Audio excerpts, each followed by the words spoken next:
Hello students, welcome to Knowledge Viewpoint. So this is Anmol Bansal and here I am with the last chapter of 5th class Raindrops, that is Crusoe Finds a Friend. So this is last chapter of book Raindrops and we have done every chapter in detail and in Hindi explanation, so we are doing it as well. So first of all, as always, we will read this first page on which you have given some activity to do. So first of all, let us read. In Robinson Crusoe time, sea voyages were long and very risky. In those days, ships were not as strong and safe as they are today. Here is how a ship would have looked in Crusoe's time. So जबकि ये बात है, जब मतलब ये Robinson क्रूजो की एक बुक है, वहां से ये नॉवल में से एक चैप्टर लिया गया है. उस टाइम में जो शिप्स होती थी वो सेफ नहीं होती थी और बहुत ज्यादा रिस्की होती थी, क्योंकि उस टाइम पे जो सी तो उतने ही बड़े हैं अभी भी और पहले भी. तो लेकिन अब जो है वो बहुत ज्यादा डेवलप्ड शिप्स आ गई हैं, बहुत ज्यादा उनमें टेक्नोलॉजी होती है, जीपीएस होता है, रिकॉर्डिंग सिस्टम होता है, सब कुछ होता है. तो मतलब उतना सेफ पहले नहीं था. पहले कोई मतलब जीपीएस नहीं होता था, कोई नहीं पता कर सकता कि कोई कहाँ पे है. तो पहले जो था वो बहुत ज्यादा रिस्की था शिप वॉयज करना. वॉयज का मतलब होता है जब पूरे ओशियन को क्रॉस करते हैं, मतलब पूरे वर्ल्ड के अराउंड हमें एक राउंड लेना होता है, उसे हम कहते हैं सी वॉयज. तो यहाँ पे हमें एक्टिविटी गिवन है. यहाँ पे आपको उस टाइम की शिप की एक पिक्चर भी गिवन है. इस तरह से उस टाइम पे शिप्स दिखती थी और यहाँ पे कुछ आपके पास पॉइंट्स गिवन है. इन पॉइंट्स को पढ़ के आपने नंबरिंग करनी है कि ये कौन सा पॉइंट है. ये आप खुद करेंगे. मैं आपको एक बार रीड कर देती हूँ. Write the numbers against the correct parts of the ship. The rudder is a piece of wood और metal at the back of ship. It can be move to the right और left to change the ship's direction. Rudder जो है वो एक metal का या would का piece होता है जो बैक में लगता है शिप की, और ये डायरेक्शन जो है शिप की चेंज करने में मदद करता है. तो ये जो थर्ड पॉइंट है आपका, यहाँ पे थर्ड पॉइंट आएगा. हेयर जो यहाँ पिक्चर में 3 मार्क है वो यहाँ पे रडर है. नेक्स्ट, द हल इज द मेन बॉडी और bulk of ship including the bottom and sides. Hulk जो होता है वो मेन बॉडी होती है शिप की, जो द फ्रंट होता है, बॉटम और जो साइड्स होती हैं शिप का, वो सारा क्या होता है, हल होता है, जिसे हम बेसिकली कहते हैं कि बॉडी. ठीक है. तो हल जो है वो ये 5th पॉइंट है, जो पूरी ये जो बोट के नीचे से बॉडी बनी होती है वो. The mast is a tall pole to which the ship sails are tied for support. और जो मास्ट होता है वो टॉल पोल्स होते हैं. तो यहाँ पे जो नंबर 2 मार्क्ड है वो पोल है. Okay.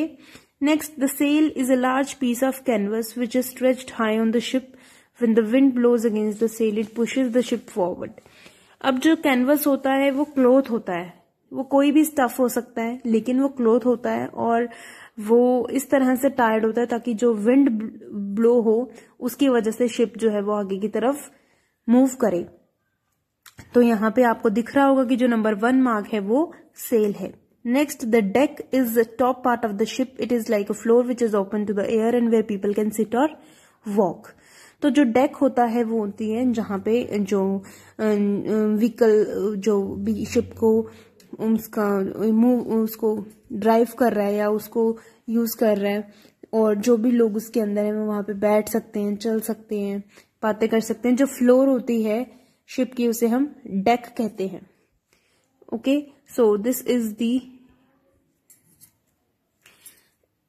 Basic diagram of the ship. Now will read main chapter. Let us start.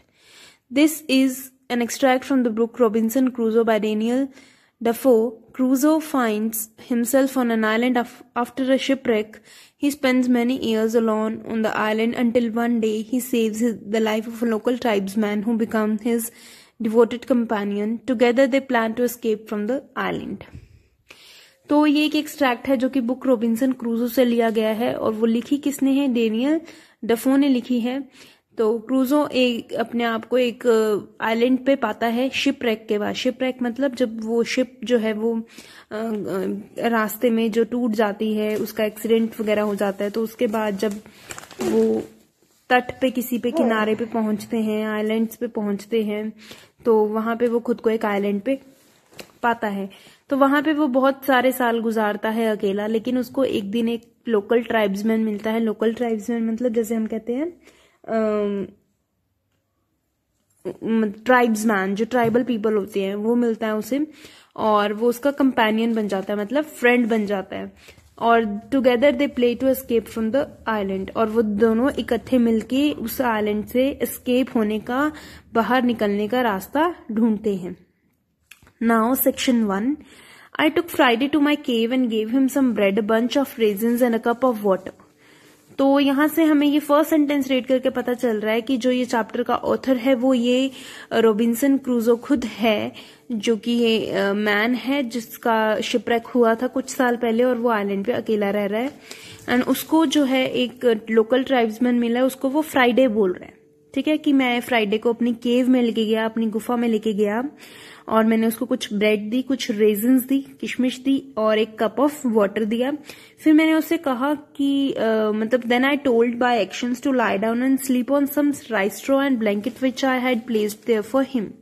फिर मैंने उसे एक्शन से करके कहा, क्योंकि लैंग्वेज जो है वो सेम नहीं होती ट्राइब्समैन की और आम इंसान की, तो उसने एक्शंस के साथ बताया कि तुम अब लेट जाओ, सो जाओ थोड़ी देर, उस राइस के जो स्ट्रॉज पड़े हुए हैं, जो राइस से मतलब जिसे हम प्राली बोलते हैं, वो उससे वहां पे बेड बना हुआ है और उसके ऊपर ब्लैंकेट रखा है कि वहां पे तुम लेट जाओ।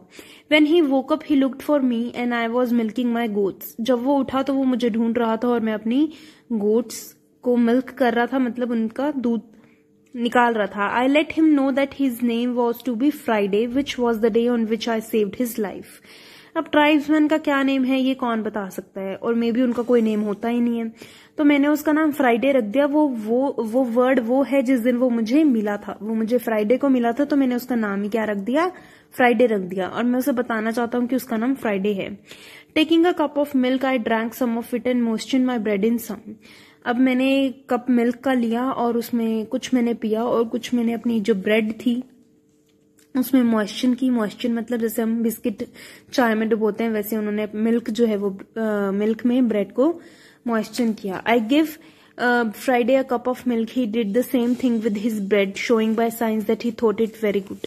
मैंने अपने उस कंपेनियन को भी मिल्क दिया, जो ट्राइबल मैन उसे मिला था, फ्राइडे मिला था, उसको भी उसने मिल्क दिया। उसने भी सेम एक्शन किया, वैसे ही ब्रेड को डिप किया मिल्क में और उसे वो बहुत अच्छा लगा। I gave him a pair of goat skin trousers, a goat skin coat and a cap of made of hare skin. अब उसने उस ट्राइबल मैन को भी गोट स्किन के ही ट्राउजर दिए, गोट स्किन का ही एक कोट दिया और एक कैप दी जो कि हेयर की स्किन की बनी हुई थी। अब हेयर भी एक क्या होता है, एनिमल होता है। He was very proud of his clothes and though he hardly knew how to get around in them at first, वो अपने क्लोथ्स में बहुत ज्यादा प्राउड महसूस कर रहा था और उसे पहले तो नहीं पता चल रहा था कि उन्हें वियर कैसे करना है, क्योंकि उसने कभी क्लोथ्स पहले पहने ही नहीं थे। He had never worn clothes before. Now I wondered where I should make a bed for Friday. अब मुझे पता चला कि मुझे उसके लिए बेड कहाँ पर बनाना है। Wondered मतलब सोचना पड़ा। I wanted to be kind to him. मैं उससे kind होना चाहता था, मतलब ज्यादा, मतलब kind होना चाहता हूँ। And yet I wish to feel safe myself. और लेकिन मैं खुद को भी safe रखना चाहता हूँ। So I made a tent for him in the space between two fences. तो मैंने उसका जो टेंट था वो उस स्पेस पे लगाया जिसके अराउंड 2 फेंसेस है, मतलब जैसे तार लगी हुई होती है ना, एक बाउंड्री बनी हुई होती है, तो 2 फेंसेस के बीच में उसका टेंट लगाया। This tent open by a door into my yard, और वो टेंट जो मेरे यार्ड में उसका डोर ओपन होता था। And door was made to lock from the inside, और उसका जो डोर है वो अंदर से लॉक होता था। And I locked it and took in my ladder every night, और मैं उसे अंदर से लॉक करता था और लैडर से ऊपर से आ जाता था, और मैं अपनी लैडर वहां से हटा लेता था so that Friday could not reach me, तो जो वो ट्राइबल मैन है वो मेरे तक ना पहुंच पाए। Had I know what a true friend he was to me, I should not have wanted to lock him out. मुझे पता था कि वो मेरे साथ अभी तक अच्छा फ्रेंड बना हुआ है, लेकिन मैं उसके साथ ऐसा नहीं करना चाहता था, मुझे उसके साथ नहीं ऐसा करना चाहिए था, लेकिन मैं अपने आप को बस सेफ फील करने के लिए, अपने आप को सेव करने के लिए मैंने ऐसा किया। After a while, Friday knew English so well that I could talk to him about anything that I wished. और कुछ टाइम के बाद उसे पता चला कि फ्राइडे को इंग्लिश इतने अच्छे से आती है कि वो उसके साथ कुछ भी बात कर सकता है. So I told him how I happened to be on the island and how long I had been there and what a hard time I had at first to get food and make a home and how lonely I had until he came. तो उसने बताया कि फिर जब उसे पता चला कि उसे इंग्लिश आती है तो वो कन्वर्सेशन करने लग गए. तो उसने बताया कि वो आइलैंड पे कैसे पहुंचा और उससे कितना ज्यादा डिफिकल्ट लगा, फर्स्ट टाइम में कितना हार्ड लगा खाना लेना, खाना बनाना और उसे एक घर ढूंढना, और वो कितना अकेला था जब तक उसे वो फ्राइडे नहीं मिला. I also taught him how to plant and harvest wheat and rice and how to make baskets and dishes. He milked the goats every morning and evening and made butter and cheese. मैंने उसे सब कुछ सिखाया कि plantations कैसे करनी है, wheat कैसे प्लांट करना है, राइस कैसे प्लांट करना है, कैसे बास्केट्स बनाते हैं, कैसे डिशेस बनाते हैं, डिशेस मतलब बर्तन. He milked the goat every morning, और वो मतलब सुबह शाम गोट्स को मिल्क करता था एंड मेड बटर एंड चीज, और मक्खन और पनीर बनाता था. Section 2. One day I took Friday to see the boats that I had made. He pointed out to the first one and said he told it was too small. तो एक दिन मैं उसे उस जगह ले गया जहां पर मैंने अपनी बोट्स बनाई हुई थी और मैंने उसे दिखाया. तो उसने पॉइंट आउट किया कि जो बोट है वो बहुत ज्यादा स्मॉल है. He like the size of larger boat but it was cracked and rotten. उसे वो लार्जर बोट पसंद थी लेकिन वो क्रैक्ड थी और रोटन थी. He said that we could sail over to his country in his boat of that size. वो कहता है कि हम उसकी कंट्री चलेंगे लेकिन उसी साइज की बोट में चलेंगे जिस साइज की बोट में वो आया था. So now a new boat had to be made. तो अब उन्हें नई बोट बनानी है. And this time I wish to choose a tree near the shore so that we could launch the boat without trouble. तो वो चाहते थे कि अब ट्री एक उन्हें शोर पे मिले, किनारे पे एक ट्री मिले ताकि वो जो लॉन्च है वो शोर से ही कर सके, उन्हें कोई ट्रबल ना हो. Friday picked out a good tree for he knew much more about the trees on the island than I did. क्योंकि फ्राइडे को वहां के ट्रीज की ज्यादा नॉलेज थी तो उसने उसको ये एक्टिविटी दे दी, ये काम उसको सौंप दिया. In about a month the boat was ready. 1 महीने के अंदर उनकी बोट जो है वो तैयार होगी. And a fine vessel it was. अब वेसल आप बोलोगे कि मैम वेसल क्यों लिखा है. वेसल भी हम शिप्स को बोलते हैं, कई बार वेसल यूज होता है वर्ड, और इसीलिए यहाँ पे लिखा गया है and a fine vessel it was. और बहुत अच्छी बोट बनके वो तैयार हो गया. I asked Friday if it would work. मैंने फ्राइडे से पूछा कि क्या ये काम करेगी. मतलब हमेशा होता है, हमें डाउट होता है, जैसे कुछ भी हम प्रोजेक्ट बनाते हैं कि क्या ये काम करेगा. तो उन्होंने आपस में उसने पूछा, क्रूजो ने फ्राइडे से कि क्या ये काम करेगी. He said yes we go over in here very well though great blow wind. तो वो कहते हैं हाँ जरूर काम करेगी, बस तेज हवाएं होनी चाहिए. But I did not intend to start out in a boat as it was. I found some sturdy wood and had Friday shape it as I directed. तो मैं लेकिन उसमें और चेंजेस करना चाहता था, तो मैंने एक स्टर्डी वुड, एक रफ स्ट्रॉन्ग वुड का पीस एक ढूंढा और मैंने फ्राइडे को बताया कि उसे कैसे शेप करना है, मतलब उसकी कैसे शेप में उसको चेंज करना है, और वो उसका मास्ट बन गया. This was my mast. But then what should I do for sail. Mast मतलब वो जो टॉल पोल होता है वो बनाया.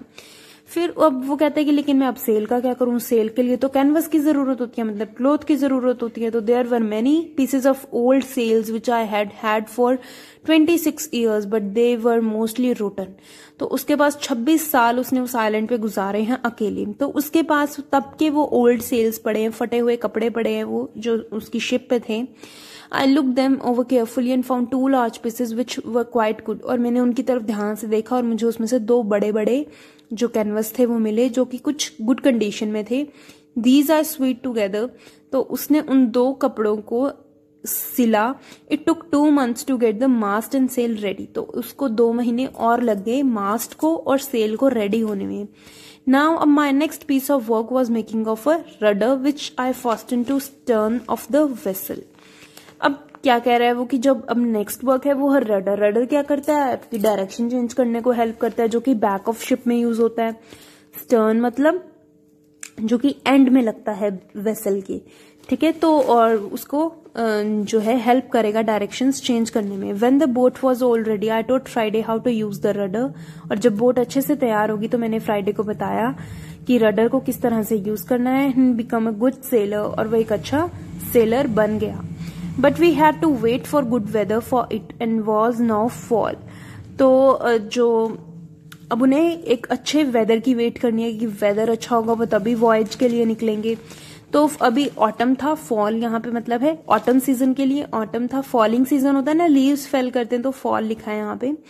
तो ऑटम सीजन था ना, had been on the island 26 year, तो वो 26 साल से उस आइलैंड पे था, मतलब उस ऑटम सीजन में उसे 26 साल वहां पे हो गए थे। और वो ये एनिवर्सरी अपने बहुत ही दिल के साथ वहां पे सेलिब्रेट कर रहा था।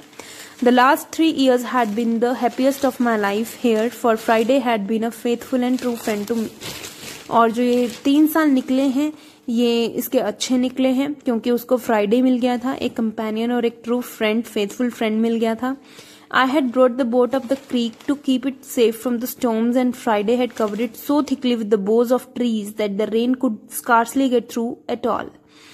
तो अब वो क्रीक मतलब एक छोटे से रिवर होती है, जो स्मॉल रिवर होती है वहां पे। तो मैं अपनी बोट को एक स्मॉल रिवर तक ले आया ताकि हम वहां पे उसे सेफ रख सकें जो तूफान आएंगे उनसे।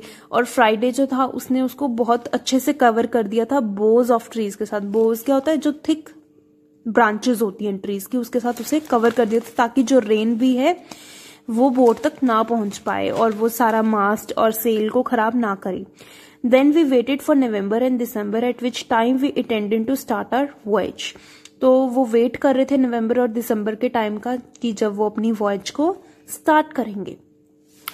ठीक है, तो ये चैप्टर बेसिकली है कि उन्होंने शिप को कैसे तैयार किया और वो आइलैंड पे कितने टाइम तक रहा और उसके साथ एक फ्रेंड मिला, उसने उसके साथ कितना अच्छा बिहेव किया। ठीक है, उन दोनों ने आपस में लड़ाई नहीं की। So this is all about this chapter, and this chapter was written by Daniel Defoe, and this chapter is about Robinson Crusoe. I hope you like the chapter. Read it twice or thrice. It will help you more. So thank you students for watching this video. Please do like, share and subscribe my channel.